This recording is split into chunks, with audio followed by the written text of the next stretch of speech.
বর্তমান সময়ে বিএনপির প্রতিনিধি হয়, জামাতের প্রতিনিধি হয়, আওয়ামী লীগের প্রতিনিধি হয়, জাতীয়তা পার্টি যে দল আছে তাদের প্রতিনিধি হয়, এনসিপির প্রতিনিধি হয়। যেমন ধরেন আজকে এখানে একটা জালসা হচ্ছে, এই জালসায় বিএনপির পক্ষ থেকে একজন প্রতিনিধি আসলো যে বিএনপির হয়ে আপনাদের সামনে কথা বলবে। এরকম আপনাদের সমাজে অনেক স্কুল, কলেজ, বিশ্ববিদ্যালয়ে অনেক অনুষ্ঠান হয়, যে অনুষ্ঠানগুলোতে বিভিন্ন জায়গার, বিভিন্ন দলের, বিভিন্ন প্রতিষ্ঠানের প্রতিনিধি থাকে, অর্থাৎ যারা আর একজনের কথা জনগণকে পৌঁছে দেওয়ার কাজ করে, এদেরকে প্রতিনিধি বলে। তো এখন উদাহরণস্বরূপ যেই লোকটা বিএনপির প্রতিনিধি, ধরেন সালাউদ্দিন আহমেদ, উনি বিএনপির প্রতিনিধি, উনি বিএনপির প্রতিনিধি হওয়ার পরে যদি এই স্টেজে দাঁড়িয়ে বিএনপির বিরুদ্ধে কথা বলে, বিএনপি কি তাকে তার দলে রাখবে? রাখবে না। যদি এই জায়গায় দাঁড়িয়ে মির্জা ফখরুল, সে বিএনপির প্রতিনিধি, সে যদি বিএনপির বিরুদ্ধে কথা বলে, অথবা জামাতের আমির শফিকুর রহমান, উনি যদি জামাতের বিরুদ্ধে কথা বলেন জামাতের প্রতিনিধি হওয়ার পরে, তাহলে কি জামাত তাকে দলে রাখবে? বলবে যে আপনি দলের আইন লঙ্ঘন করেছেন, সুতরাং আপনাকে দল থেকে বহিষ্কার করা হলো। আপনি হচ্ছেন মহান আল্লাহ তাআলার, যিনি ওই আরশে আজিমের উপরে বসে আছেন, আপনি হচ্ছেন তার প্রতিনিধি। এমন হয় বুঝাতে পারেনি এখন পর্যন্ত কথা। আবার আপনি অনুধাবন করার চেষ্টা করেন যে পৃথিবীতে যেই রকম বিভিন্ন দলের, পৃথিবীতে যেই রকম বিভিন্ন প্রতিষ্ঠানের, পৃথিবীতে যেই রকম বিভিন্ন অঙ্গ প্রতিষ্ঠানের, পৃথিবীতে যেই রকম বিভিন্ন দলের প্রতিনিধি হয়, বার্তাবাহক হয়, ওই রকম প্রতিনিধি হচ্ছেন আপনি আল্লাহ তাআলা। আপনি কি সেই প্রতিনিধিত্বের দায়িত্ব পালন করেছেন? যদি সামান্য একটা আইন লঙ্ঘন করার কারণে আপনি আপনার প্রতিষ্ঠান থেকে বহিষ্কার হয়ে যান, ধরেন এখানে আমাদের প্রিন্সিপাল মহোদয় আছেন অত্র প্রতিষ্ঠানের, উনি এই প্রতিষ্ঠানের প্রতিনিধি হিসেবে আজকে এই স্টেজে এসেছেন। উনি যদি ওই প্রতিষ্ঠানের কোনো বিরোধিতা করে, তাহলে কি ওই প্রতিষ্ঠানের কমিটি ওনাকে প্রতিষ্ঠানের শিক্ষক হিসেবে রাখবে? রাখবে না। আপনি আপনার জীবনে কতবার, কত হাজার বার, কত লক্ষ কোটি বার মহান আল্লাহ তাআলার যে আদেশ উনি আপনাকে করেছেন, মহান আল্লাহ তাআলা যে নিষেধ আপনাকে করেছেন, যে হুকুম আপনার উপরে ফরজ করেছেন, এই ধরনের কত শত হুকুমের কত শতবার আপনি লঙ্ঘন করেছেন? তারপরেও কি উনি আপনাকে বলেছে যে আমি তোমাকে আমার প্রতিনিধির খাতা থেকে বাদ দিয়ে দিলাম, যাও আমি তোমাকে এখনই জাহান্নামে দিয়ে দিলাম, তোমার দুনিয়ার সফর খালাস? এরকম কোনো কথা উনি বলেন নাই। এইটা দ্বিতীয় যে জায়গা যেখানে প্রমাণ হয় যে মহান আল্লাহ তাআলা মানুষকে সম্মানিত করেছেন, মহান আল্লাহ তাআলা মানুষকে ভালোবাসেন, এবং মহান আল্লাহ তাআলার মানুষের প্রতি বিশেষ মহাব্বত আছে। তৃতীয় যে কথা, সেটা হচ্ছে দেখেন, ফেরেশতাদের সাথে পরামর্শমূলক কথা হলো, ফেরেশতারা যে পরামর্শ দিল সেইটা মহান আল্লাহ তাআলা উপেক্ষা করলেন। উপেক্ষা করে আদমকে সৃষ্টি করলেন। আদমকে সৃষ্টি করার পরে উনি আদমের যে লকবটা দিলেন, সেই লকবটা হচ্ছে আদম হচ্ছে তার প্রতিনিধি। এখন যেহেতু মহান আল্লাহ তাআলা ফেরেশতাদের কথা উপেক্ষা করে আদমকে সৃষ্টি করেছেন, সুতরাং আদমের এক্সট্রা কিছু, অতিরিক্ত কিছু মর্যাদার প্রয়োজন। তখন উনি কি করলেন? ওয়াআল্লামা আদামাল আসমাআ কুল্লাহা সুম্মা আরাদাহুম আলাল মালাইকা। মহান আল্লাহ তাআলা আদমকে সকল কিছুর নাম শিক্ষা দিলেন। নাম শিক্ষা দেওয়ার পরে সেই জিনিসগুলোর নাম ফেরেশতাদেরকে বলতে বললেন। ফেরেশতাদেরকে বলতে বলার পরে যখন ফেরেশতারা পারল না, তখন মহান আল্লাহ তাআলা আদমকে সেই জিনিসগুলোর নাম বলতে বললেন। আদম সেইগুলো বলতে পারলো। তখন মহান আল্লাহ তাআলা ফেরেশতাদেরকে উদ্দেশ্য করে বললেন, তোমরা আদমের সিজদা করো। এই যে ঘটনা, এই ঘটনার মাঝের প্রথম যে কথা, সেটা হচ্ছে যে মহান আল্লাহ তাআলা যখন আদমকে ফেরেশতাদের কথা উপেক্ষা করে সৃষ্টি করলেন, তারপরে তাকে খলিফা বললেন। খলিফা বলার পরে উনি যখন আদমকে সম্মান দেওয়ার ইচ্ছা পোষণ করলেন, যখন উনি মনে করলেন যে আদম এই লক্ষ কোটি সৃষ্টির মধ্যে এক্সট্রা অর্ডিনারি কিছু, যখন উনি মনে করলেন যে আদম এই পৃথিবীর সকল সৃষ্টির মধ্যে সর্বশ্রেষ্ঠ সৃষ্টি হিসেবে বিবেচিত হবে, তখন কিন্তু উনি আদমকে এই পৃথিবীর সবচেয়ে শক্তিশালী সৃষ্টি করে দেন নাই। যখন উনি আদমকে সৃষ্টি করলেন, তখন উনি এই কথা বলেন নাই, ঠিক আছে জিবরিল আমিনের অসংখ্য পাখা আছে, জিবরিল আমিন অনেক শক্তিশালী, আদম আমি তোমাকে জিবরিল আমিনের চাইতে কয়েক গুণ পাখা দিয়ে দিলাম, তুমি জিবরিল আমিনের চাইতে বেশি শক্তিশালী। অথবা মহান আল্লাহ তাআলা এই কথা বলেন নাই, আদম এই পৃথিবীর সবচেয়ে শক্তিশালী সৃষ্টিগুলোর একটা সৃষ্টি হচ্ছে জিন, আমি তোমাকে জিনের মতো শক্তি দিয়ে দিলাম, যাও। অথবা মহান আল্লাহ তাআলা এই কথাও বলেন নাই আদমের শ্রেষ্ঠত্ব প্রমাণ করার জন্য যে হ্যাঁ আদম, এই পৃথিবীর সকল সোনা দানা হীরা জহরত মানিমাণিক্য যা কিছু আছে সব আমি তোমার পায়ের নিচে দিয়ে দিলাম, যাও তুমি এই পৃথিবীর সবচেয়ে ধনী মানুষ। এই একটাও মানদণ্ড মহান আল্লাহ তাআলা আদমের শ্রেষ্ঠত্ব প্রমাণ করার জন্য গ্রহণ করেননি, বরং আদমের শ্রেষ্ঠত্ব প্রমাণ করার জন্য উনি কি গ্রহণ করেছেন? ওয়াআল্লামা আদামাল আসমাআ কুল্লাহা, আদমকে মহান আল্লাহ তাআলা জ্ঞান শিক্ষা দিয়েছেন, জ্ঞান দিয়েছেন। মানে আদমের মানদণ্ড, আদমের সম্মান ফেরেশতাদের উপরে নির্ধারিত হয়েছে কিসের ভিত্তিতে? জ্ঞানের ভিত্তিতে, ইলমের ভিত্তিতে। অর্থাৎ পৃথিবীর শুরু থেকে নিয়ে শুরু করে পৃথিবীর অন্ত পর্যন্ত, কিয়ামত হয়ে যাওয়া পর্যন্ত এই পৃথিবীতে যদি কেউ সম্মানিত হতে চায়, এই পৃথিবীতে যদি কেউ শ্রেষ্ঠ হতে চায়, চাহে সে মুসলিম হোক চাহে সে অমুসলিম হোক, জ্ঞান অর্জন করার কোনো বিকল্প নাই। যেই দিন যেই সমাজ, যেই দিন যেই গোত্র, যেই দিন যেই কওম সবচেয়ে বেশি জ্ঞান অর্জন করবে, সেই দিন ওই কওম ওই পৃথিবীর সবচেয়ে শক্তিশালী জাতিতে পরিণত হবে। আজকে এই যে ইউরোপ এবং আমেরিকা, আজকের এই যে ইংল্যান্ড, ব্রিটেন এবং আমেরিকার এই যে বিশাল শক্তি, এই শক্তির পিছনের মূল উৎস কি? জ্ঞান। আজকের এই যে চায়না আমাদের চাইতে হাজার হাজার গুণ বেশি উন্নত, আজকের এই যে জাপান আমাদের চাইতে লক্ষ কোটি গুণ উন্নত, তাদের উন্নতির মূল ভিত্তি কি? কোটি কোটি টাকা। টাকা তো আপনাদের কাছে আছে, টাকা আপনাদের কাছে আছে না? আপনাদের কাছে সবচেয়ে বেশি তেলের খনি আছে পুরো মুসলিম বিশ্বে, আপনাদের কাছে সবচেয়ে বেশি সোনা আছে। কিন্তু এই পৃথিবীতে সবচেয়ে পাওয়ারফুল, সবচেয়ে সম্মানিত, যাদেরকে দেখলে, যাদের পাসপোর্ট দেখলে ইমিগ্রেশন সম্মান করে, যাদের পাসপোর্ট দেখলে ইমিগ্রেশন মানে আমাদের সরকারি কর্মকর্তারা মনে করে ঠিক আছে তাকে ছেড়ে দেওয়া যায়, কাদের পাসপোর্ট দেখলে? আমেরিকান পাসপোর্ট দেখলে, ব্রিটিশ পাসপোর্ট দেখলে এক্সট্রা নাগরিক মনে করে, অতি সম্মানিত নাগরিক মনে করে। কাদেরকে দেখলে? আমেরিকা এবং ইউরোপের মানুষদেরকে দেখলে। কেন এই সম্মান? এই সম্মান শুধুমাত্র জ্ঞানের কারণে। পৃথিবীর যখন যে জাতি জ্ঞান অর্জন করবে তখন সেই জাতি ওই সময় সবচেয়ে সম্মানিত হবে। যেই দিন আপনার কাছে জ্ঞান ছিল, যেই দিন আপনার কাছে জ্ঞানের প্রতিযোগিতা ছিল, সেই দিন আপনি এই পৃথিবীর সবচেয়ে সম্মানিত জাতি ছিলেন। সেই দিন আপনার কাছে আব্বাসীয়দের বাগদাদ ছিল, সেই দিন আপনার কাছে উমাইয়াদের দিমাশক ছিল, সেই দিন আপনার কাছে স্পেনের কর্ডোভা এবং গ্রানাডা নগরী ছিল, সেই দিন আপনার কাছে খোরাসান বর্তমান ইরাক ইরানের বিশাল সাম্রাজ্য ছিল, সেই দিন আপনার কাছে মিশর ছিল, সেই দিন আপনার কাছে পুরো পৃথিবীর অধিপতিরা, সেই দিন আপনার কাছে পুরো পৃথিবীর রাজাধিরাজেরা আপনার পায়ের কাছে এসে সেজদা করত, কেননা সেই দিন আপনার কাছে পুরো পৃথিবীর সকল জ্ঞান আপনি আপনার কুক্ষিগত করে রেখেছিলেন। আবার যেই দিন আপনারা আপনাদের জ্ঞানগুলোকে আবার আগের মতো করে অর্জন করতে পারবেন, সেই দিন আপনার কাছে সারা পৃথিবীর সকল রাজা বাদশারা এসে সিজদা করবে।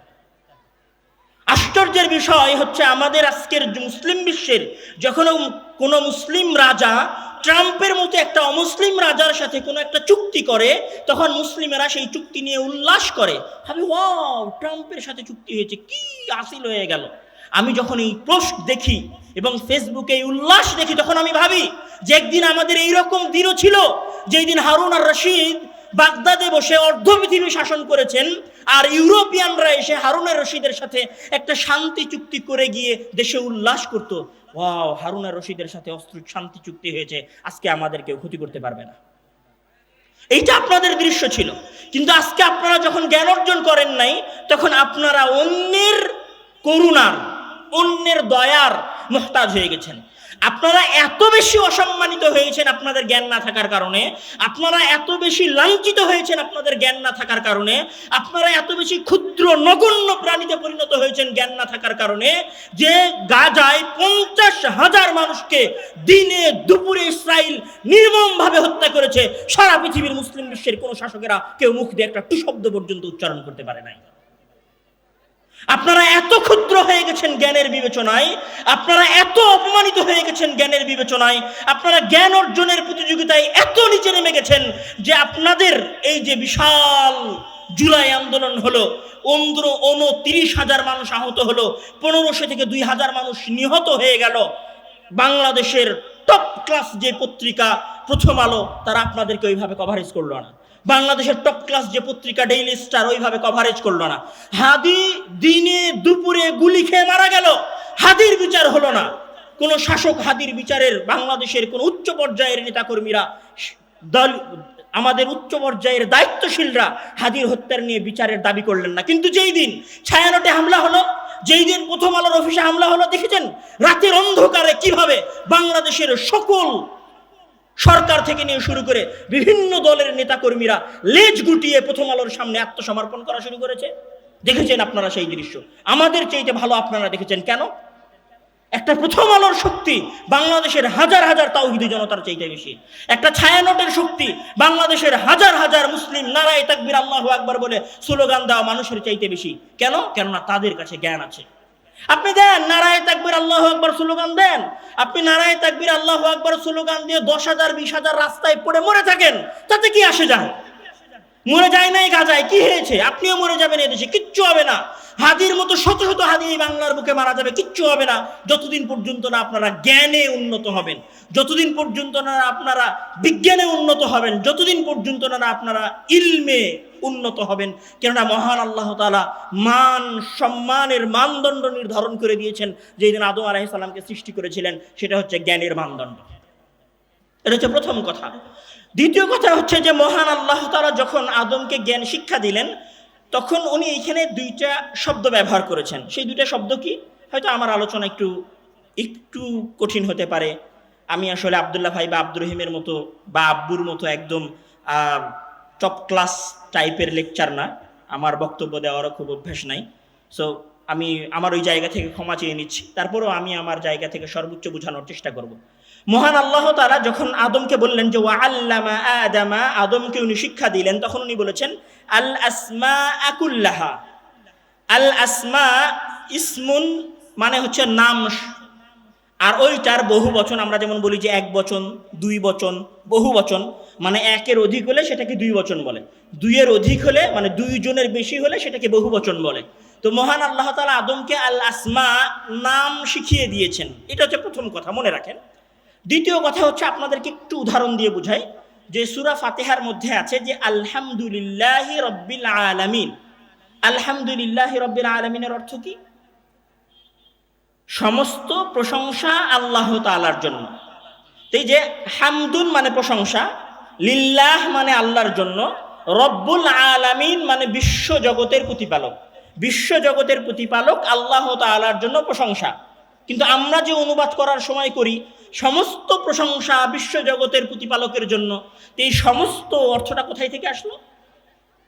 সমস্ত অর্থটা আসলো আলহামদুলিল্লাহ আল আসমা এর শুরুতে যে আল, যেমন ওইখানে আলহামদু আলিফলাম আছে, ওই আলিফলামের অর্থ হলো সমস্ত, সমস্ত প্রশংসা। ঠিক ওই রকম আল আসমা শব্দের অর্থ হচ্ছে সমস্ত নাম, এই পৃথিবীর যত নাম হতে পারে পৃথিবীর শুরু থেকে নিয়ে শুরু করে শেষ পর্যন্ত, মানে আজকের লাইট, আজকের মাইক, আজকের ফ্যান, আজকের ক্যামেরা, আজকের উড়োজাহাজ, আজকের যুদ্ধ বিমান, আজকের পারমাণবিক বিমান, আজকের হাইপারসনিক বিমান, আজকের যত সরঞ্জামাদি আছে আমাদের সামনে, আমাদের স্যান্ডেল, আমাদের জ্যাকেট, আমাদের এই সাউন্ড সিস্টেম, এই সকল কিছুর নাম মহান আল্লাহ তাআলা আদম আলাইহিস সালামকে শিখিয়ে দিয়েছিলেন। এটা হচ্ছে প্রথম কথা। আল আসমা মানে সকল জ্ঞান, যত জ্ঞান হতে পারে সকল জ্ঞান মহান আল্লাহ তাআলা আদম আলাইহিস সালামকে শিখিয়ে দিয়েছিলেন। শুধু এতটুকু না, তারপরে মহান আল্লাহ তাআলা আরেকটা শব্দ ব্যবহার করেছেন যে কুল্লাহা। মনে করছো যে কিছু মনে হয় জ্ঞান আদমকে দেয় নাই, না, কিছু না, কুল্লাহা যা কিছু হতে পারে এই পৃথিবীর জ্ঞান, মানুষ শুরু থেকে নিয়ে শুরু করে কিয়ামত হয়ে যাওয়া পর্যন্ত যা আবিষ্কার করবে সকল জ্ঞান আমি আদমের মাথায় দিয়ে দিয়েছি। আর আমি সকল জ্ঞান আদমের মাথায় দিয়েছি বলে আজকে তোমরা ওই জ্ঞান থেকে অল্প অল্প করে বিকশিত করে বিভিন্ন কিছু আবিষ্কার করছো। তাহলে আল্লাহ তাআলা আদম আলাইহিস সালামকে সকল কিছুর জ্ঞান শিক্ষা দিয়েছেন, এটা হচ্ছে একটা পয়েন্ট। সেকেন্ড পয়েন্ট হচ্ছে যে যখন মহান আল্লাহ তাআলা আদমকে সকল কিছুর জ্ঞান শিক্ষা দিলেন, তখন উনি কি করলেন? কোরআনের মধ্যে যে শব্দটা এসেছে সূরা বাকারার মধ্যে, এখানে আমার ধারণা যে মাদ্রাসার অনেক ছাত্র আছে, তারা এগুলো আরো ভালো জানে, আর আমার চেয়ে আরো ভালো ব্যাখ্যা করতে পারবে। ওখানে একটা শব্দ আছে, যে শব্দটা হচ্ছে যে সুম্মা আরাদাহা আলাল মালাইকা, মানে যা কিছুর জ্ঞান আদমকে শিখালেন তার সকল কিছু আবার উনি পেশ করলেন। এখানে আরবিতে একটা শব্দ আছে, আপনারা আমার ধারণা এখানকার বিরুদ্ধ চাচারাও আলিফ বা তা সা হা খা এগুলো হরফ পড়ে এসেছেন। তো আরবিতে তিনটে অক্ষর আছে, আইন, র আর গদ, আরাদা। তো আরাদা শব্দের অর্থ হচ্ছে পেশ করা। কেমন পেশ করা? আপনারা সবাই মোবাইলের দোকানে গেছেন, মোবাইলের দোকানে গিয়ে দেখেছেন ওই যে কাচের মধ্যে মোবাইল রাখা থাকে, সুন্দর করে দেখা যায় এটা স্যামসাং, এটা হুয়াওয়ে, এটা হচ্ছে আইফোন, এরকম বিভিন্ন দেখা যায় ওই কাচের নিচে সব ফোনগুলো রাখা থাকে, আবার ঘড়িগুলো রাখা থাকে, এগুলো আপনারা দেখেছেন। তো ওই যে পেশ করা মানে যেটা সরাসরি দেখা যাচ্ছে, মানে চোখের সামনে একদম যেটা দেখা যায়, এই ধরনের দেখার পেশ করাকে আরবিতে বলা হয় আরাদা। মানে আরাদা অর্থ হওয়ার জন্য দেখা শর্ত, যদি দেখা না যেত তাহলে আরাদা মহান আল্লাহ তাআলা ব্যবহার করতেন না। আরাদাহা মানে সকল কিছু পেশ করেছেন, মানে সেই দিন fridge, AC, television, mobile, microphone, sound box, light, এগুলো সব সেই দিন আদমের সামনে এবং ফেরেশতাদের সামনে দেখা গেছে। এটা হচ্ছে আরাদা শব্দ, এটা প্রমাণ করতেছে সকল কিছু দেখা গেছে, সকল কিছু এ টু জেড, পৃথিবীর শুরু থেকে নিয়ে শুরু করে পৃথিবী অন্ত হওয়া পর্যন্ত সকল কিছু যখন আদম এবং ফেরেশতাদের সামনে পেশ করা হয়েছে, তখন এবার মহান আল্লাহ তাআলা ফেরেশতাদেরকে উদ্দেশ্য করে বলছেন যে আম্বিউনি বিআসমাইহা উলা ইন কুনতুম সাদিকিন। ঠিক আছে, তোমরা তো আমারে বলেছিলে যে আমি আদমকে যেন সৃষ্টি না করি, আদমকে সৃষ্টি করে কি দরকার, কি ফায়দা হবে, আদম তো ফিতনা ফাসাদ করবে। তো আদম যে ফিতনা ফাসাদ করবে তোমরা যে এই কথা বললা, তো এইগুলোর সম্পর্কে আমাকে একটু বলো তো। এই যে এটি কি, যে আলো দিচ্ছে, এটার নাম কি, এটার নাম তুমি জানো, এটার নাম কি, এটার নাম বলো। এই যে ওইখানে মাইক দেখা যাচ্ছে, এটা কি, এটা তুমি চেনো, এটা বলো, এটার নাম কি। তো ফেরেশতারা কি বললো যে আমরা ততটুকুই জানি যতটুকু আপনি আমাকে শিখিয়েছেন। অর্থাৎ ফেরেশতারা ওই জিনিসগুলোর নাম বলতে পারলো না। এখন এইখানে একটা যে বিষয় সেটা হচ্ছে যে এইখানে যদি আমি বোর্ডে কোনো কিছু লিখি, বোর্ডে কোনো কিছু লেখার পরে আমি দুইজনকে দাঁড় করিয়ে দেই যে ভাই আপনি এইটা বলেন তো এইটা কি, আরেকজনকে বললাম ভাই আপনি এইটা বলেন তো এইটা কি, তো এই যে দুইজনকে দাঁড় করিয়ে দিয়ে কোনো কিছু বলানোর যে সিস্টেম, এটাকে আমরা বাংলায় কি বলি? প্রতিযোগিতা। প্রতিযোগিতা বলি না? মানে দুইজনকে দাঁড় করিয়ে দিয়ে কে পারলো কে পারলো না, কে দৌড়ে আগে চলে গেল আর কে দৌড়ে পিছে থেকে গেল, কে বেশি বলতে পারলো কে কম বলতে পারলো, এটাকে আমরা কি বলি? প্রতিযোগিতা। তাহলে পৃথিবীর ইতিহাসের সর্বপ্রথম যেই প্রতিযোগিতা সংঘটিত হচ্ছে সেই প্রতিযোগিতা হচ্ছে আদমের মাঝে এবং ফেরেশতাদের মাঝে। আবার বলছি, পৃথিবীর ইতিহাসের সর্বপ্রথম যে প্রতিযোগিতা সংঘটিত হচ্ছে সেই প্রতিযোগিতা সংঘটিত হচ্ছে আদমের মাঝে এবং ফেরেশতাদের মাঝে। কিসের প্রতিযোগিতা? জ্ঞানের প্রতিযোগিতা। আবার বলি, পৃথিবীর ইতিহাসে আদম এবং ফেরেশতার মাঝে পৃথিবীর ইতিহাসের সর্বপ্রথম যে প্রতিযোগিতা অনুষ্ঠিত হচ্ছে সেটা কিসের প্রতিযোগিতা? জ্ঞানের প্রতিযোগিতা। মানে এই জ্ঞানের প্রতিযোগিতাই হচ্ছে পৃথিবীর আসল প্রতিযোগিতা। এই জ্ঞানের প্রতিযোগিতায় যারা এগিয়ে যাবে তারা এগিয়ে যাবে, আর এই জ্ঞানের প্রতিযোগিতায় যারা পেছনে থেকে যাবে তারা পেছনে থেকে যাবে। আজকে আমাদের কিসের প্রতিযোগিতা চলছে? আজকে আমাদের প্রতিযোগিতা চলছে কার ইউটিউবে সবচেয়ে বেশি সাবস্ক্রাইবার। আজকে আমাদের প্রতিযোগিতা চলছে যে কার ফ্রি ফায়ারে সবচেয়ে বেশি পয়েন্ট। আজকে আমাদের প্রতিযোগিতা চলতেছে যে মোবাইলের যে ক্রাম খেলা আছে, এই ক্রাম খেলায় কার সবচেয়ে বেশি পয়েন্টস। আমাদের আজকে প্রতিযোগিতা চলতেছে যে কার কয়টা প্রেমিকা আছে, এইটা আমাদের প্রতিযোগিতা চলতেছে। আল্লাহর কসম, যেই যুবক রাজশাহী বিশ্ববিদ্যালয়ে আছে, যেই যুবক ঢাকা বিশ্ববিদ্যালয়ে আছে, ও প্রতিযোগিতা করতেছে ফ্রি ফায়ার খেলার, ও প্রতিযোগিতা করতেছে ব্যাডমিন্টনের, ও প্রতিযোগিতা করতেছে ক্রিকেট খেলার, আর রাস্তায় গিয়ে স্লোগান দিচ্ছে নারায়ে তাকবীর, আল্লাহু আকবার, দিল্লি না ঢাকা, ঢাকা ঢাকা। আরে তুমি দিল্লি বলো আর ঢাকা বলো, যাই বলো, এভাবে যদি চলতে থাকে আগামী 50 বছর কেন, আগামী 100 বছর তুমি দিল্লির গোলামি করে যাবা। যদি জ্ঞান থেকে তুমি দূরে থাকো এবং জ্ঞানের প্রতিযোগিতায় তুমি যদি না নামো, তাহলে আগামী 1000 বছর তুমি ইউরোপ আমেরিকার গোলামি করে যাবা। যদি এই গোলামি থেকে তুমি মুক্তি পেতে চাও, যদি এই গোলামি থেকে তুমি আজাদি চাও, যদি তুমি দিল্লি থেকে আজাদি চাও, যদি তুমি এই পাশ্চাত্য বিশ্ব থেকে আজাদি চাও, স্বাধীনতা চাও, স্বাধীনতার যুদ্ধ চাও, স্বাধীনতার লড়াই চাও, তাহলে সবার আগের যে লড়াই হতে হবে সেটা হবে তো জ্ঞানের লড়াই। সবার আগে মোবাইল ফেলে দিতে হবে, সবার আগে ইউটিউব চ্যানেলের সাবস্ক্রিপশন দেখা বন্ধ করে দিতে হবে, ওই ফাউল ভিডিও বানানো বন্ধ করে দিতে হবে যেই ভিডিওতে কোনো জ্ঞান অর্জন হয় না।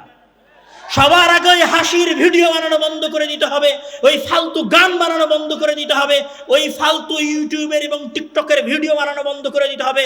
যেই দিন বাংলার যুবকেরা ঘরে ঘরে টিকটকার হওয়া বন্ধ করে দিয়ে টেবিলে বসে যাবে, সেই দিন বাংলাদেশে এক নীরব অভ্যুত্থান সংঘটিত হবে, যেই অভ্যুত্থানের উপর ভিত্তি করে শুধুমাত্র বাংলাদেশ আজাদ হবে। আজকের এই সংক্ষিপ্ত আলোচনা থেকে আমি অত্র অঞ্চলের এবং আমাদের সকল যুবক ভাইদের উদ্দেশ্যে এই অংশে যে আহ্বানটা করতে চাই, যে নারায়ে তাকবীর এবং আল্লাহু আকবারের এই স্লোগানের আবেগের পিছনে না দৌড়িয়ে, দিল্লি না ঢাকা এই স্লোগানে ফেসবুকের ওই 1 সেকেন্ডের স্ট্যাটাসের পিছনে না দৌড়িয়ে আপনি আপনার টেবিলে বসেন, জ্ঞান অর্জন করেন, একজন প্রকৃত সঠিক বিপ্লবী হয়ে ফিরে আসেন। আপনার জ্ঞানের কারণে আপনি এই পৃথিবী কেন, শুধু বাংলাদেশ কেন, এই পুরো পৃথিবীর উপরে আপনি শাসন প্রতিষ্ঠা করতে পারবেন। আপনি স্লোগান দিচ্ছেন যে আপনি খেলাফত প্রতিষ্ঠা করবেন, আপনি তো মানুষের সাথে কথা বলাই জানেন না। ছায়ানটিদের সামনে বসলে, প্রথম আলোর সাংবাদিকদের সামনে বসলে একটা কথা বলার পরে দ্বিতীয় কথা আপনার পেটে লাথি মারলে বের হবে না। আপনি কিসের বিপ্লব কায়েম করবেন? কালকে যদি আল জাজিরার সাংবাদিকেরা এসে আপনার সামনে কথা বলতে চায় যে হ্যাঁ তোমাদের কি হয়েছে একটু বলো তো বাবু, তোমরা যে এখানে আন্দোলন করছো এরা তোমরা কয়জন মারা গেছে একটু বলো তো, এই যে আমাদের মাদ্রাসার পোলাপাইনগুলো আছে, আমাদের কওমি শিক্ষা প্রতিষ্ঠান হানাফিয়া আর হাদিস নির্বিশেষে কওমি শিক্ষা প্রতিষ্ঠানের যত ছাত্র আছে, এদের সামনে এসে যদি সিএনএন মাইক ধরে, এদের সামনে এসে যদি আল জাজিরা মাইক ধরে, এদের সামনে এসে যদি রয়টার্স মাইক ধরে, আর সব ওখানে মাইক দেখে ভয়ে পালিয়ে চলে যাবে, মনে করবে বাবারে বাবা আমি তো ইংরেজিতে কিছু বলতে পারবো না। তো তুমি তো সামান্য তোমার প্রতিনিধিত্ব করার ক্ষমতা রাখো না, তোমার ইলম এত দুর্বল, তুমি কিসের খেলাফত প্রতিষ্ঠা করবা, আর তুমি কিসের আজাদি আজাদি করে চিল্লাচ্ছ? সম্মানিত উপস্থিতি, মহান আল্লাহ তাআলা এই জায়গায় জ্ঞানকে শ্রেষ্ঠ করেছেন এবং পৃথিবীর ইতিহাসের যে সর্বপ্রথম প্রতিযোগিতা ছিল সেই প্রতিযোগিতা জ্ঞানের প্রতিযোগিতা ছিল। দ্বিতীয় এই জায়গায় যে আলোচনাটা ফুটিয়ে উঠেছে সেটা হচ্ছে যখন মহান আল্লাহ তাআলা আদমকে সিজদা করতে বললেন, যখন মহান আল্লাহ তাআলা আদমকে সকল কিছুর নাম বলতে বললেন, ফেরেশতাদের নামগুলো বলতে না পারার পরে তখন আদম এক দিক থেকে শুরু করে নিয়ে সব কিছুর নাম ফেরেশতাদের সামনে বলে দিল। যখন নাম বলা শেষ হয়ে গেল তখন মহান আল্লাহ তাআলা ফেরেশতাদেরকে উদ্দেশ্য করে বলছেন, ওয়াইদ ক্বাল রাব্বুকা লিল মালাইকাতি ইসজুদু লিআদামা ফাসাজাদু ইল্লা ইবলিস আবা ওয়াস্তাকবারা ওয়া কানা মিনাল কাফিরিন। যখন আদম জ্ঞানে শ্রেষ্ঠ প্রমাণিত হলো, যখন আদম ইলমে শ্রেষ্ঠ প্রমাণিত হলো, তখন মহান আল্লাহ তাআলা ফেরেশতাদেরকে উদ্দেশ্য করে বললেন, উসজুদু, তোমরা সবাই আদমের সিজদা করো। যেই দিন আপনাদের জ্ঞান হবে, যেই দিন আপনারা বিজ্ঞানে সুউচ্চ শিখরে উন্নীত হবেন, সেই দিন সারা পৃথিবীর মানুষ আপনাদের পায়ের নিচে এসে সিজদা করবে। এইখানে যেই আলোচনাটা গুরুত্বপূর্ণ, এই আলোচনার সাথে আল্লাহর ভালোবাসা বোঝার জন্য, সেটা হচ্ছে যে মহান আল্লাহ তাআলা আমাদের উপরে যে সমস্ত ইবাদত ফরজ করেছেন তার মধ্যে সবচেয়ে গুরুত্বপূর্ণ ইবাদত হচ্ছে সালাত। এটা আমরা সবাই জানি। মহান আল্লাহ তাআলা পবিত্র কোরআনের মধ্যে বলছে, রাসূল সাল্লাল্লাহু আলাইহি ওয়াসাল্লাম হাদিসের মধ্যে বলছেন যে আউয়ালু মা ইউহাসাবু বিহিল আবদু ইয়াউমাল কিয়ামাতি আস-সালাহ ফাইন সালাহাত সালাহা সাইরু আমালিহি ওয়া ইন ফাসাদাত ফাসাদা সাইরু আমালিহি। মানে কিয়ামতের দিন সর্বপ্রথম যে হিসাব নেওয়া হবে সেটা হচ্ছে সালাতের হিসাব। যদি সালাতের হিসাবে গরমিল হয়ে যায় তাহলে সকল কিছু গরমিল হয়ে যাবে। এখন কথা হচ্ছে যে আমি বললাম যে ইবাদতের জগতে সর্বশ্রেষ্ঠ এবং সর্বোৎকৃষ্ট ইবাদত হচ্ছে সালাত। আর সালাতের সবচেয়ে গুরুত্বপূর্ণ অংশ কোনটা? সালাতের সবচেয়ে গুরুত্বপূর্ণ অংশ কোনটা? সিজদা। যেখানে বান্দা তার মাথা, তার শরীরের সবচেয়ে গুরুত্বপূর্ণ অংশ মাটিতে ঠেকায়, এটাকে বলে সিজদা। আবার পয়েন্টটা একটু বোঝার চেষ্টা করেন, সর্বোৎকৃষ্ট ইবাদতের, সর্বোত্তম ইবাদতের সবচেয়ে গুরুত্বপূর্ণ যে অংশ সেটা হচ্ছে সিজদা করা। তো মহান আল্লাহ তাআলা ফেরেশতাদেরকে উদ্দেশ্য করে বলতেছেন যে হে ফেরেশতারা, তোমরা আদমের কি করো? সিজদা করো। আপনার কাছে কি এরকম মনে হচ্ছে যে আপনি মহান আল্লাহ তাআলার একটা সাধারণ সৃষ্টি, জাস্ট আপনাকে মনে হয়েছে বানিয়ে দিয়েছেন, আপনাকে ছেড়ে দিয়ে সৃষ্টি করে দিয়েছেন? এইটা হচ্ছে এই অংশের কথা। এই অংশের দ্বিতীয় কথা হচ্ছে যে যখন সকল ফেরেশতা আদমের সিজদা করলো তখন একজন সিজদা করেছিল না, তার নাম আপনারা সবাই জানেন, সে হচ্ছে ইবলিস। মহান আল্লাহ তাআলা বলেন যে আবা ওয়াস্তাকবারা ওয়া কানা মিনাল কাফিরিন। ইবলিস অস্বীকার করলো, অহংকার করলো এবং সিজদা করা থেকে বিরত থাকলো। ঘটনা এইটা না যে ইবলিস অহংকার করলো এবং সিজদা করা থেকে বিরত থাকলো। ঘটনা হচ্ছে এইটা যে ইবলিস সিজদা করতে অস্বীকৃতি জানালো এবং সিজদা করলো না। এরপরে কি ঘটলো আমরা বুঝাতে পারিনি কথা। ঘটনা এইটা না যে ইবলিস সিজদা করে নাই, ঘটনা সবচেয়ে গুরুত্বপূর্ণ হচ্ছে যে ইবলিস যখন সিজদা করলো না তখন আসলে কি ঘটলো। ওই ঘটনা আমরা কয়জন জানি যে ইবলিসের সিজদা না করার পরে কি হয়েছিল। ইবলিসের সিজদা না করার পরে এই পৃথিবীর ইতিহাসের, এই পৃথিবীর সৃষ্টির ইতিহাসের সবচেয়ে গুরুত্বপূর্ণ ঘটনাগুলোর একটা ঘটনা ঘটেছিল। সেই ঘটনা কি? আমি যতটুকু জানি, এখানে শায়েখ বসে আছেন, উনি মুহাদ্দিস মানুষ, আমার চেয়ে আরো ভালো বলতে পারবেন। সেটা হচ্ছে যে মহান আল্লাহ তাআলা কয়জন বান্দার সাথে সরাসরি কথা বলেছেন। আমরা বুঝাতে পারি না কথা। মহান আল্লাহ তাআলা যিনি আরশে আযীমের উপরে আছেন, তিনি কয়জন মানুষের সাথে, আর কয়টা সৃষ্টির সাথে সরাসরি কথা বলেছেন, কয়জন মানুষের সাথে। যদি আপনি কোরআনে দলিল খুঁজতে যান তাহলে আমার ধারণা যে আপনি পাবেন যে মহান আল্লাহ তাআলা মূসা আলাইহিস সালামের সাথে কথা বলেছেন, ওয়া কাল্লামাল্লাহু মূসা তাকলিমা, যে আল্লাহ তাআলা মূসা আলাইহিস সালামের সাথে কথা বলেছিলেন সরাসরি, এই জন্য মূসাকে বলা হয় কালিমুল্লাহ। আর আমার ধারণা, আমি যতটুকু জানি, যে মহান আল্লাহ তাআলা মেরাজের রাত্রে রাসূল সাল্লাল্লাহু আলাইহি ওয়াসাল্লামের সাথে কথা বলেছিলেন পর্দার আড়াল থেকে। পৃথিবীর ইতিহাসে দলিল এবং আদিল্লায় যতটুকু পাওয়া যায়, মানুষের সাথে মহান আল্লাহ তাআলা এই দুইবার কথা বলেছেন। এই দুই ঘটনার বাইরে মহান আল্লাহ তাআলা আর একবার কথা বলেছেন। সেই কথা কার সাথে বলেছেন? সেই কথা মহান আল্লাহ তাআলা আদমের সাথে বলেন নাই, সেই কথা মহান আল্লাহ তাআলা ইবলিসের সাথে বলেছিলেন। কেন বলেছিলেন? কেননা ইবলিস আপনাকে সিজদা করে নাই। আমি বুঝাতে পারিনি গুরুত্ব। আবার বোঝেন যে মহান আল্লাহ তাআলা দুই একবার তার বান্দাদের সাথে কথা বলেছেন, তার মধ্যে তৃতীয়বার উনি কথা বলেছেন ইবলিসের সাথে। তো ইবলিসের সাথে কেন কথা বলেছেন? এই কারণে কথা বলেছেন যে ইবলিস আদমের সিজদা করে নাই। আচ্ছা, আদমের যে সিজদা করে নাই, তখন মহান আল্লাহ তাআলা ইবলিসের সাথে যে কথা বললেন, সেই কথাই মহান আল্লাহ তাআলা কি বললেন ইবলিসকে? মহান আল্লাহ তাআলা এই কথা ইবলিসকে বলেছেন, ইবলিস যাও, তুমি আদমের সিজদা করো নাই, তোমার আমি জাহান্নামে দিয়ে দিলাম, ঢুকে যাও তুমি জাহান্নামে, তোমার আমি ধ্বংস করে দিলাম, খালাস, তোমার এখানে ইতিহাস শেষ। এই কথা মহান আল্লাহ তাআলা ইবলিসকে বলেছিলেন না।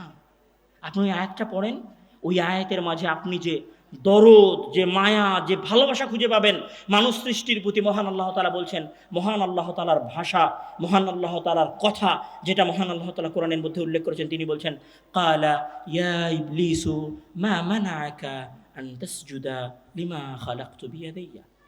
হে ইবলিস, আমি যাকে নিজের দুই হাতে সৃষ্টি করেছি তাকে সিজদা করতে তোমাকে কে বাধা দিল? আমরা এখনো বুঝাতে পারিনি আপনাকে অনুভূতিটা। মানে চিন্তা করেন, ইবলিস যখন আদমকে সিজদা করলো না, তখন আল্লাহর কি বলা যেত? আমরা হলে কি বলতাম? আমরা হলে বলতাম, তুই সিজদা করিস নি কেন, তোকে আমি ধ্বংস করে দিলাম, খালাস, তোর খেল খতম, যা, তোরে আমি জাহান্নামে দিয়ে দিলাম। অথবা কথা বললে বলতাম, এই তুই সিজদা করিস নি কেন, তোর ধ্বংস এইখানে যা। কিন্তু মহান আল্লাহ তাআলা কথা বলেন নাই। মহান আল্লাহ তাআলা বলছেন, ইয়া ইবলিস মা মানাআকা আন তাসজুদা লিমা খালাকতু বিয়াদাইয়া, যাকে আমি আমার নিজের দুই হাতে সিজদা করে সৃষ্টি করেছি। বিয়াদাইয়া, ইয়াদুন মানে হাত, ইয়াদি মানে আমার হাত, আর ইয়াদাইয়া মানে আমি আমার দুই হাতে সৃষ্টি করেছি, তাকে সিজদা করতে তোমাকে কে বাধা দিল? আপনার এখানে কি মনে হয়? এটা একটা সাধারণ ঘটনা? এটা সাধারণ কথা? যিনি ওই আরশে আজিমের উপরে বসে আছেন, এই সাত আসমানের উপরে যিনি বসে আছেন, এই সাত আসমানের উপরে যে আরশ আছে, ওই আরশের উপরে যিনি আরোহণ করেছেন, ওই আরশের উপরে যিনি উঠেছেন, তিনি বলছেন যে আমি আদমকে আমার নিজের দুই হাতে সৃষ্টি করেছি, তাকে সিজদা করতে তোমাকে কিসে বাধা দিল? তখন ইবলিস বলছে যে আপনি তাকে মাটি থেকে সৃষ্টি করেছেন, আর আমাকে আগুন থেকে সৃষ্টি করেছেন। আগুন সবসময় উপরের দিকে যায় আর মাটি সবসময় নিচের দিকে যায়, আমি কিভাবে তাকে সিজদা করতে পারি? তখন মহান আল্লাহ তাআলা বলছেন যে ফাখরুজ মিনহা ফাইন্নাকা রাজিম, হে ইবলিস, তুমি এইখান থেকে বের হয়ে যাও, তুমি বিতাড়িত। এই জন্য আমরা কোরআন তেলাওয়াতের সময় বলি, আউযু বিল্লাহি মিনাশ শাইতানির রাজিম, বিতাড়িত শয়তান থেকে আশ্রয় চাচ্ছি।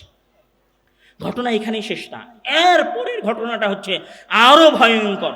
যখন মহান আল্লাহ তাআলা ইবলিসকে বললেন, আল্লাহ তাআলা ইবলিসকে বলতেছেন, ইবলিস ফাখরুজ মিনহা, তুমি আমার এই এরিয়া থেকে বের হয়ে যাও, ফাইন্নাকা রাজিম, নিশ্চয় তুমি বিতাড়িত।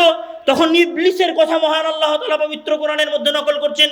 ইবলিস আরো ভয়ঙ্কর ভাবে উত্তর দিচ্ছে।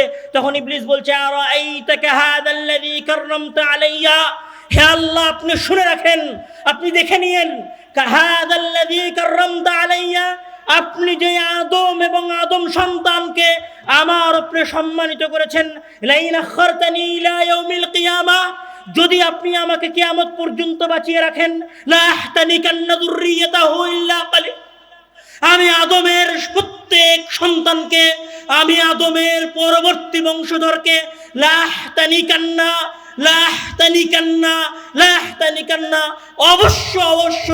অবশ্যই বিভ্রান্ত করে ছেড়ে দিব। হে আল্লাহ আপনি শুনে রাখেন, যেহেতু আপনি আমাকে ফাখরুজ ফাইন্নাকা রাজিম বলেছেন, আপনি যেহেতু আমাকে বিতাড়িত করে দিয়েছেন, সুতরাং আমি ইবলিস, আমার চ্যালেঞ্জ হচ্ছে আমি আদমের যত সন্তান আছে, যত বংশধর আছে, আমি তাদের সবাইকে পথভ্রষ্ট করে ছেড়ে দিব, এটা আমার দায়িত্ব। আরেক জায়গায় ইবলিস মহান আল্লাহ তাআলাকে বলছেন যে ক্বালা উনজুরনি ইলা ইয়াউমি ইউবআসুন, আপনি আমাকে মুহলত দেন, আপনি আমাকে ছাড় দেন কিয়ামত পর্যন্ত। তখন মহান আল্লাহ তাআলা বলছেন ক্বালা ফাইন্নাকা মিনাল মুনযারিন, যাও তোমাকে ছাড় দিয়ে দেওয়া হলো। তখন এবার ইবলিস বলতেছে, মহান আল্লাহ তাআলা উল্লেখ করছেন ক্বালা ফাবিমা আগাওয়াইতানি, হে আল্লাহ যেহেতু আপনি আমাকে পথভ্রষ্ট করেছেন, যেহেতু আপনি আমাকে বিতাড়িত করেছেন, আমাকে আপনার বিতাড়িত করার প্রতিশোধ আমি নিব। লা কুদান্না লাহুম সিরাতাকাল মুস্তাকিম, আমি আপনার সঠিক পথের রাস্তায় বসে থাকব। সুম্মা লাতিয়ান্নাহুম, অতঃপর আমি আদম সন্তানের উপর হামলা করব। মিন বাইনি আইদিহিম, তার সামনে দিক থেকে, ওয়ামিন খালফিহিম, তার পিছন দিক থেকে, ওয়ান আইমানিহিম, তার ডান দিক থেকে, ওয়ান শামাইলিহিম, এবং তার বাম দিক থেকে। হে আল্লাহ আপনি শুনে রাখেন, যেহেতু আপনি আমাকে পথভ্রষ্ট করেছেন, সেহেতু আমি আদম সন্তানের ডান দিক, সেহেতু আমি আদম সন্তানের বাম দিক থেকে, সামনে দিক থেকে, পিছন দিক থেকে, মানে যেদিক থেকে আমি পারবো আদম সন্তানকে পথভ্রষ্ট করতে, আমি সেদিক দিয়ে আদম সন্তানকে পথভ্রষ্ট করব। যেই দিন পারবো মোবাইল দিয়ে পথভ্রষ্ট করব, যেই দিন পারবো নারী দিয়ে পথভ্রষ্ট করে দেবো, যেই দিন পারবো বিভ্রান্তকর স্লোগান দিয়ে পথভ্রষ্ট করব, যেই দিন পারবো সেই দিন আমি ফিতনা দিয়ে আদম সন্তানকে পথভ্রষ্ট করব। কিন্তু আমার চ্যালেঞ্জ হচ্ছে যে আমি আদম সন্তানকে পথভ্রষ্ট করব। এই অংশে কোন আলোচনাটা ফুটে ওঠে? আজকে যারা নারীর প্রেমে লিপ্ত হয়েছে তারা কার কথা শুনেছে? ইবলিসের কথা শুনেছে। আজকে যারা মোবাইলে অবৈধ সম্পর্কে লিপ্ত হয়েছে তারা কার কথা শুনেছে? ইবলিসের কথা শুনেছে। আমরা যেখানে যারা যেই অংশে, দেশের যেই প্রান্তে, যেই ঘরের মধ্যে বসে থেকে মহান আল্লাহ তাআলার আদেশের লঙ্ঘন করছি, বাস্তবে আমরা মহান আল্লাহ তাআলার আদেশের লঙ্ঘন করছি বিষয়টা এরকম নয়, বরং আমরা সবাই ইবলিসের আনুগত্য করতেছি, ইবলিসের কথা শুনছি। ওই ইবলিসের কথা শুনছি যে ইবলিসকে আমার সেজদা না করার কারণে আল্লাহ তাড়িয়ে দিয়েছিল। আবার ওই ইবলিসের আনুগত্য করছি যে ইবলিস আমাকে সেজদা করে নাই, আমার বাপকে সেজদা করে নাই, তাই আল্লাহ তাআলা তাকে তাড়িয়ে দিয়েছিলেন। ঠিক এই রকম বিষয়টা যে কোনো একজন যুবক আপনার বোনকে ধর্ষণ করে আপনার বোনের ইজ্জত লুটে নিয়েছে, আর আপনি তাকে ঘরের মধ্যে আপ্যায়ন করে বলতেছেন আসেন ভাই একটু গোস্ত দিয়ে ভাত খাই। কেউ যদি আপনার বোনের ইজ্জত হরণ করে, আপনার মাকে গালি দেয়, আর তারপরে যদি আপনি তার সাথে ভালো আচরণ করেন, এই বিষয়টা যেই রকম আত্মমর্যাদাহীনতার পরিচয় দেয়, কেউ যদি ইবলিসের আনুগত্য করে আল্লাহ তাআলার আদেশ না শুনে, তাহলে ঠিক ওই রকম সে আত্মমর্যাদাহীনতার পরিচয় দেয়। যাই করেন জীবনে, আমার এই আলোচনার একদম শেষ উপদেশ যে যাই করেন জীবনে অন্তত ইবলিসের আনুগত্য করিয়েন না।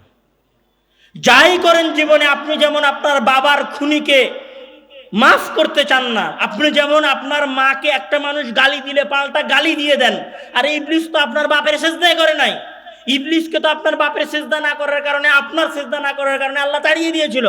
সেই ইবলিসের আনুগত্য আপনি কোন শরমে করেন? মহান আল্লাহ তাআলা আমাদের সবাইকে ইবলিসের আনুগত্য করা থেকে বিরত থাকার তৌফিক দান করুক এবং এই পৃথিবীর ইতিহাসের প্রথম যে প্রতিযোগিতা, জ্ঞানের প্রতিযোগিতা, সেই জ্ঞানের প্রতিযোগিতায় নেমে জ্ঞান অর্জন করার তৌফিক দান করুক এবং জ্ঞানের প্রতিযোগিতায় নিয়োজিত থাকার তৌফিক দান করুক। আল্লাহুম্মা আমিন। ওয়া আখিরু দাওয়ানা আলহামদুলিল্লাহি রাব্বিল আলামিন। আসসালামু আলাইকুম ওয়া রাহমাতুল্লাহি ওয়া বারাকাতুহু।